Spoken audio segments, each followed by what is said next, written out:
E eu diria para você e para vocês que estão acompanhando agora que é um momento de grande insegurança que nós estamos vivendo, né? Porque tudo aquilo que fornecia para nós uma sensação de estabilidade cotidiana foi tirado de nós, né? De repente, saúde, estudo, trabalho, família, projetos nos quais nós nos reconhecíamos perderam a irrefletida garantia que tinham, né? Então, a nossa vivência atual pode ser considerada traumática, né?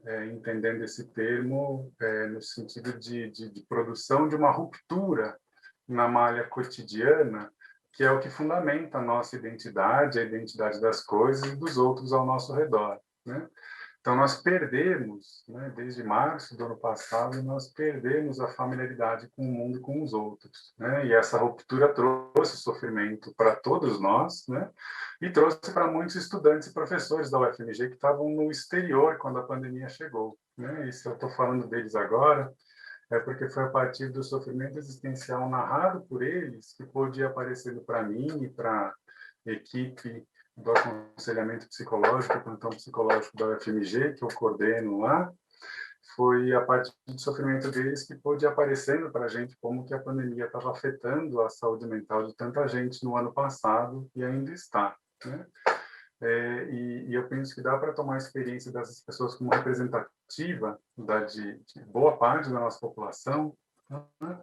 Porque foi possível confirmar também que quem permaneceu no Brasil, né, teve também cotidiano, futuro ameaçados, enfim, isso é um sofrimento relatado em todos os lugares, né? É, Acho que é importante a gente considerar também que o aumento no sofrimento existencial, na forma assim, de piora na saúde mental, né, tem sido confirmado pela literatura científica desde abril, né, do ano passado. A gente tem relatos de aumento de casos de ansiedade, depressão, estresse e de agravamento da situação de quem já era diagnosticado com algum quadro psicopatológico. A mídia e fazendo isso apoiado em posicionamentos de associações importantes. Por exemplo, recentemente a Associação Brasileira de Psiquiatria, né, alertou para a chegada de uma pandemia de doenças mentais em decorrência do momento que nós vivemos, né? E a mídia tem falado, né, tem noticiado isso bastante, né? Também saiu agora, essa semana, notícia de um aumento significativo para a procura de serviços de psicologia, né? Essa é uma boa notícia, a meu ver, né? Mas a ideia de uma pandemia de doença mental é preocupante, né? Seja pelo sofrimento que está atrelado a essa notícia, mas seja também pelo fortalecimento da associação entre modos de ser, sofrer e o conceito de doença, né? Puxando aí na direção das ciências naturais e biológicas que o professor Guilherme Nessa estava falando, né? Eu não vou entrar aqui agora nessa conversa na importante discussão proposta pelo Thomas Szasz, né, de que doença mental não é doença, né, de que hospício é prisão, não é hospital, não é por aí que eu vou, né, mas eu vou seguir um pouco, fazer coro aqui com a leitura que o Robert Whittaker, né, o autor de Anatomia de uma Epidemia, não sei se vocês conhecem esse livro, né, tem falado, né, que é uma preocupação grande aí de que a transformação dos nossos modos de ser e sofrer em psicopatologias acaba sendo mais nocivo do que curativo para a maioria das pessoas, né? Então, à luz desse quadro geral que eu queria trazer um pouquinho para a nossa reflexão essa noite, sentidos de ansiedade e angústia nesse momento que nós estamos vivendo, sob o ponto de vista da análise existencial, né? Então, como eu já falei para vocês, eu estou tomando por base aqui também o sofrimento manifestado pelos universitários brasileiros, alguns professores também que estavam em intercâmbio quando eclodiu a pandemia, né? Estavam Europa, América Latina, Estados Unidos, né?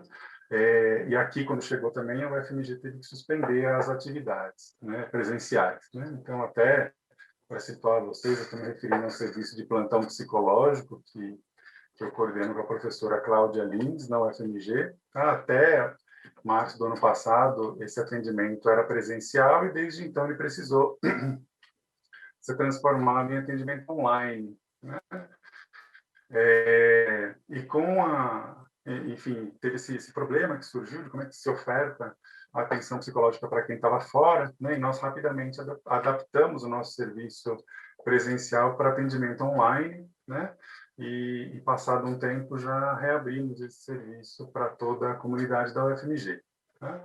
O atendimento que é oferecido nesse serviço de aconselhamento psicológico vai na direção do questionamento que eu estou propondo, que é de que o sofrimento existencial, né, não é uma doença mental. E o atendimento, então, ele zela por não psicopatologizar ou até por despsicopatologizar a experiência vivida por quem está nos procurando.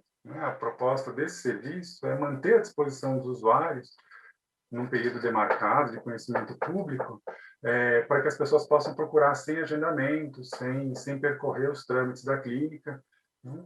E o compromisso, inclusive, de quem nos procura com uma única sessão, se a pessoa decidir retornar por uma decisão pessoal, e não porque foi indicado a ela que ela precisa ou deve.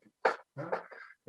Inclusive, a definição mais tradicional desse tipo de atendimento é a ideia de que se esteja disponível a acolher a experiência do cliente em determinada situação, ao invés de enfocar o seu problema. Essa citação clássica, né, do professor Miguel Mahfoud, aqui da UFMG, aposentado.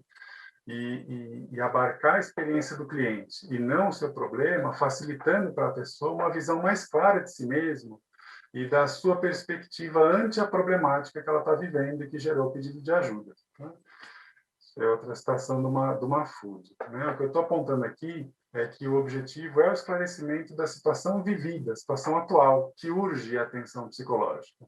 E, nesse sentido, é diferente da triagem, por exemplo, né? Que poderia, inclusive, favorecer uma psicopatologização no sentido de transformar um sofrimento existencial num problema psicológico. A gente tem um grupo de pesquisa voltado para refletir sobre os atendimentos online, chamado PAPO, Pesquisa do Aconselhamento Psicológico Online, que passou o último ano analisando relatos de 141 atendimentos realizados com esses alunos e professores que estão fora. Né? E a proposta é que, assim, após cada atendimento, cada um dos nossos alunos plantonistas redigiam relatos do que tinha aparecido para eles. Registravam que eles lembravam que o cliente apresentou como motivo, para pedir o atendimento, relatavam os temas e vivências do encontro, né?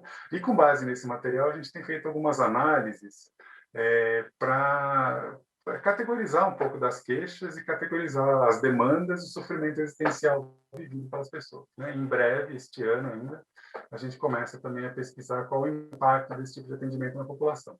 Né? As queixas reunidas, então, pelo grupo do Papo, com base nos 141 atendimentos, foram o seguinte: ansiedade, cobrança por produtividade, problema nos relacionamentos interpessoais, problema nos relacionamentos familiares, frustração com o projeto original de intercâmbio acadêmico, preocupação com familiares, preocupação com o futuro, depressão, solidão, dificuldade com a adaptação da rotina e dificuldades de concentração. Eu volto a lembrar que isso daqui são motivos alegados pelos clientes para procurar atendimento. E que ansiedade foi, assim, disparado o motivo mais alegado. Tá? Bom, essa situação da ansiedade é óbvia para a gente no primeiro momento. Mas tem que cuidar. Porque o que será que as pessoas estão chamando de ansiedade?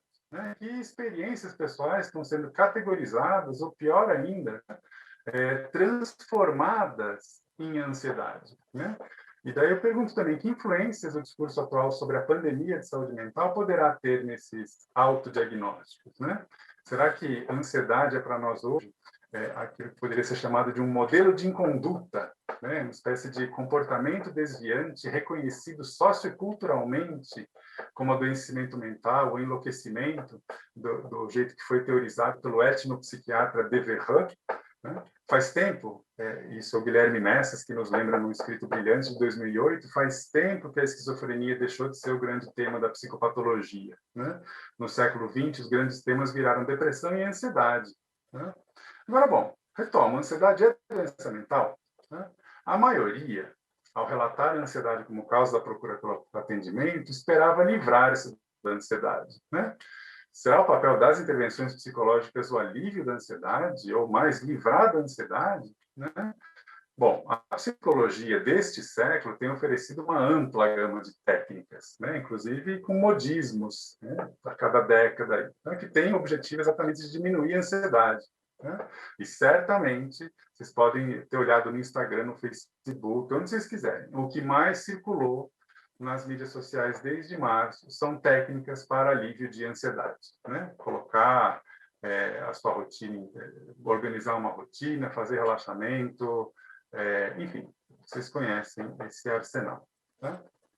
O aconselhamento psicológico que nós oferecemos, como eu já falei para vocês, foca a experiência, não o problema, né? Isso quer dizer que busca um esclarecimento da situação existencial histórica vivida pela pessoa daquele momento, e não fazer um diagnóstico, né? Nem eliminar o incômodo que instigou a procura pelo serviço. Então, consequentemente, para as pessoas que procuraram considerando-se ansiosas, não oferecemos técnicas correntes, né, para diminuir a ansiedade. Formular rotina, momento de lazer, exercício, busca por dieta equilibrada, se cobrar menos por produtividade, fazer meditação, mindfulness, o que quer que seja, né? Aliás, é importante notar, uma quantidade considerável de pessoas queixou-se do fracasso no uso dessas técnicas prêt-à-porter, né? Como se elas tivessem um problema ainda muito mais grave do que os demais, né? Imaginando que as pessoas estariam se sentindo melhores com o uso dessas técnicas. Bom, eu digo tudo isso porque o que eu espero caminhar agora nessa exposição, né, é que ansiedade não é eliminada. Né, e espero deixar sugerido aqui que não é uma doença mental. Né.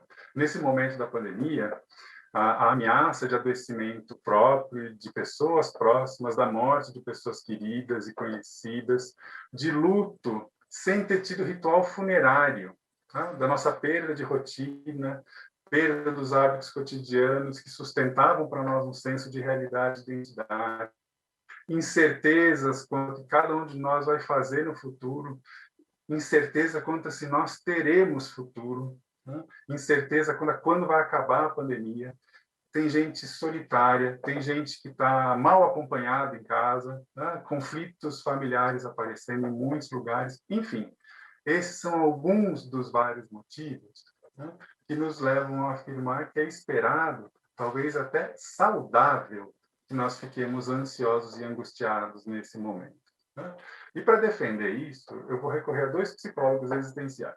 O primeiro é o Rolomei, né, que a professora Elizabeth já mencionou hoje, tá? Que desenvolveu uma terapia existencial nos Estados Unidos, na qual ele reúne elementos de psicanálise, psicologia social e existencialismo. Tá? E o Rolomei define ansiedade, né, do anxiety em inglês, como uma ameaça a valores pessoais que a pessoa reconhece como sendo o eu que ela é, né, uma espécie de identidade.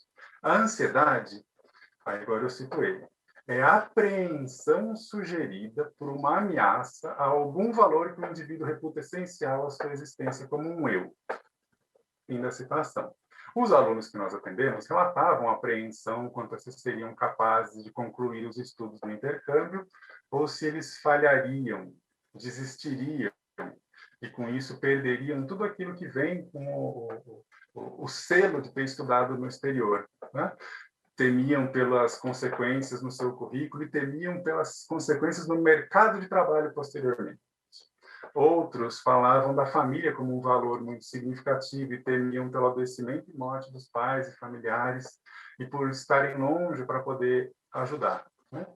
Enfim, são algumas situações aí que ilustram essa ameaça à integridade do eu, né?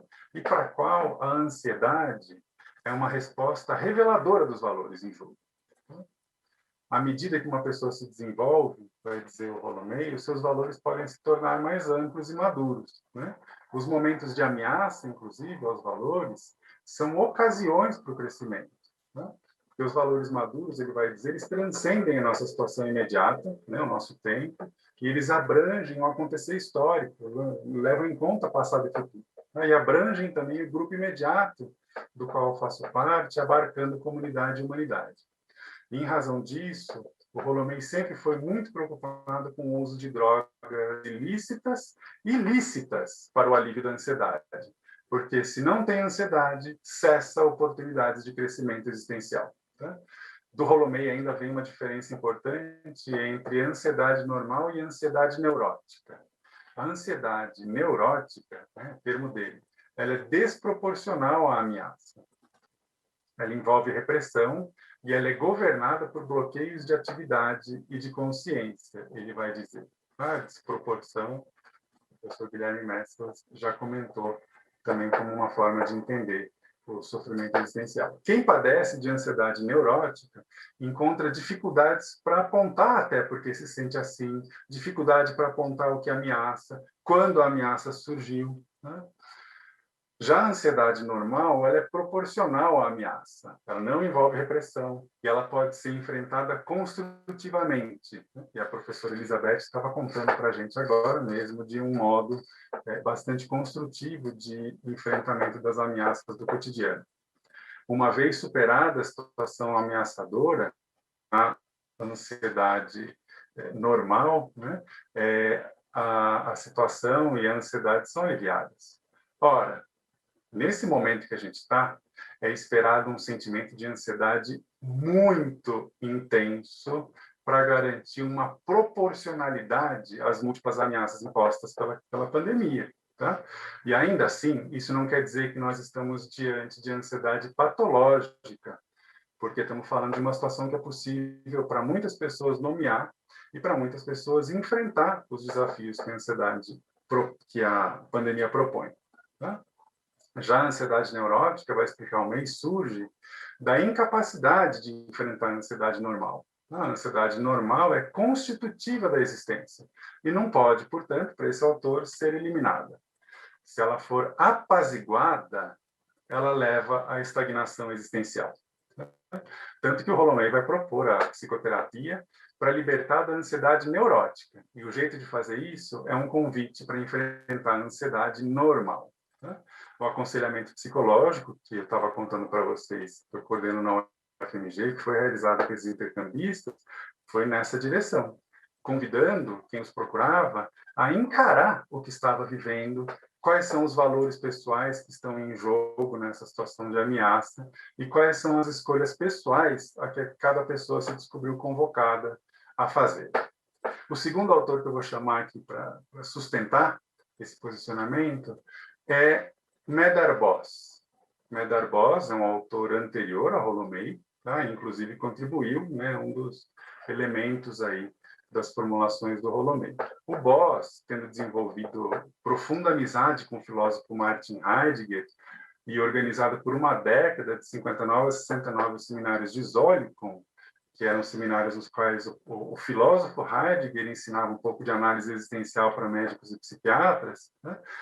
O Bos também vai compartilhar o entendimento de que a angústia é um traço fundamental do ser humano e que não é, portanto, doença nem sintoma a ser eliminado. E eu vou fazer referência especificamente a uma conferência dele, chamada Angústia, Culpa e Libertação, um dos 2 livros dele traduzidos para português, essa conferência de 61, do século passado, e o tema é uma pergunta retórica que ele coloca. Vou citar ele. Não será a angústia necessariamente inerente à vida como um dote do nosso estar aí, né, da nossa existência, da qual não é possível nem psicoterapicamente se livrar? Né? Bom, o Bos vai acompanhar a descrição fenomenológica da angústia realizada por Heidegger em seu tempo, demonstrando que toda angústia se angustia com ataque lesivo à possibilidade do ser aí humano e tem ameaçada a própria existência. O termo existência se refere ao ser no mundo com outros humanos, isto é, significados, sentidos, valores, relações, projetos e possibilidades que compõem a vida de alguém, e não só, evidentemente, o seu corpo biológico individual. Ou seja, Bos está usando um outro termo para se referir àquilo que o Rolomei chama de eu, né? Esse âmago existencial que nós somos. E o Bos vai dizer que, inclusive, crianças pequenas vivenciam essa experiência de uma ameaça ao seu ser. Ele vai falar, por exemplo, dos pesadelos. Tá? As crianças sonham com animais ferozes, assaltantes, incêndios, né? Que vão ser modos aí de uma criança viver essa experiência de ameaça. Né? E ele vai além para dizer que medos e fobias, aquelas que chegam nos consultórios psicológicos e psiquiátricos, também se fundam na angústia ontológica e que esta é a condição humana de relacionar-se com a própria finitude, apontando, portanto, para o medo de morrer, né? Que não é eliminável. Né? Em seu tempo, O Heidegger, a gente sabe, vai explorar dois estados de ânimo, né? Dois modos de encontrar-se, medo e angústia. Os estados de ânimo, né, na fenomenologia existencial do Heidegger, são atmosferas, climatizações, são tons da totalidade do mundo aberto. E para Heidegger, portanto, os sentimentos eles não são internos, eles não são interiores da subjetividade, porque eles são uma espécie de afinação do campo de manifestação da realidade que aparece para cada pessoa. Na experiência de sentir medo, por exemplo, nessa abertura de mundo temerosa, algo é identificado como amedrontador, ameaçador. Tá? No nosso momento atual, a gente poderia dizer, olha, posso ter medo do vírus, posso ter medo de alguma coisa infectada, posso ter medo, isso abala também muito fortemente o nosso cotidiano, posso ter medo de qualquer outra pessoa, porque qualquer outra pessoa é um potencial portador de vírus. Né? Para esses alunos atendidos no serviço de plantão psicológico, havia medo de tarefas acadêmicas, medo da exigência do professor, medo de não dar conta da dificuldade da língua, solidão, enfim. Tá? No medo aparece alguma coisa como ameaça ao ser que se é, e junto com esse medo vem a descoberta da existência como vulnerável. Já na angústia, descreve Heidegger, não dá para contar alguma coisa como ameaçada. Os entes do interior do mundo se tornam meio que irrelevantes, estranhos, impedindo que a existência faça qualquer coisa. De modo que, assim, na angústia, o ameaçador não está em lugar nenhum e está em todo. Está aí, para o termo que o Heidegger gosta tanto, né? Está aí. Tá? E é tão presente, ele vai dizer, que oprime e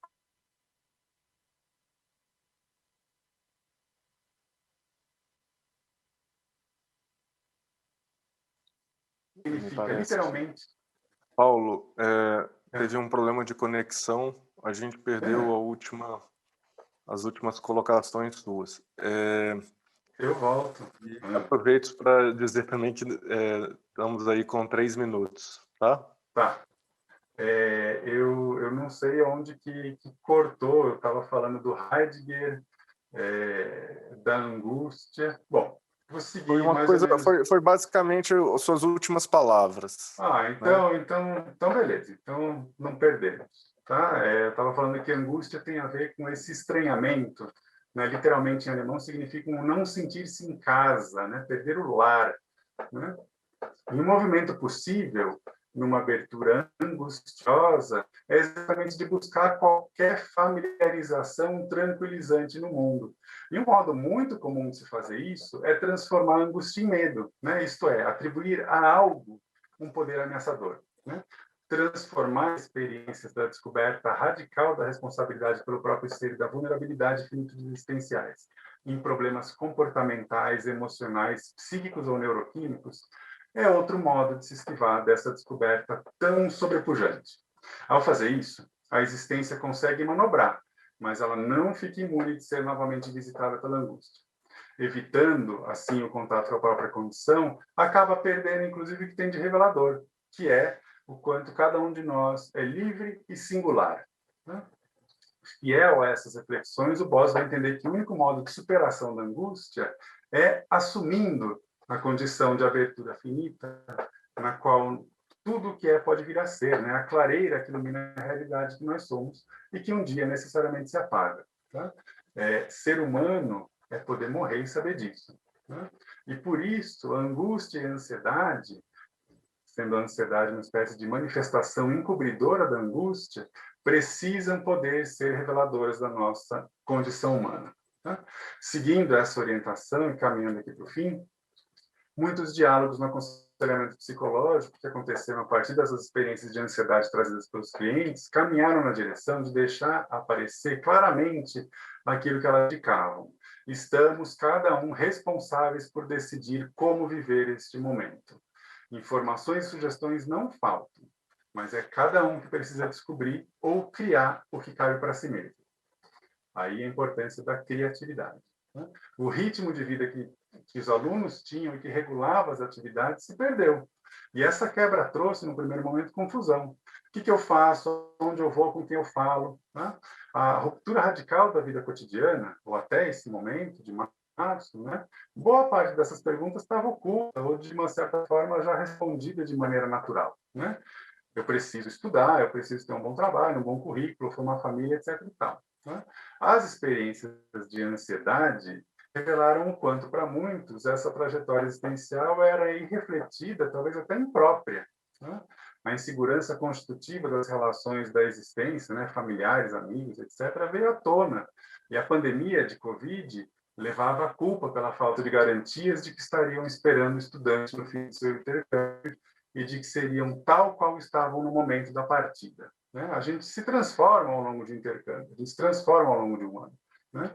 Alguns alunos, então, se deram conta de que não era garantido se eles voltariam iguais a quando eles saíram do Brasil, né? Bom, só que essas questões, né, da finitude, da vulnerabilidade, enfim, não são exclusivas dos intercambistas, né? Elas são nossas. Todos nós as carregamos conosco, né? Porque elas são um modo de manifestação, portanto, e a ansiedade vai ser um modo de manifestação do enigma que a nossa existência é, enigma que a gente responde vivendo, né? Isso não quer dizer, evidentemente, que a ansiedade não traga sofrimento, né?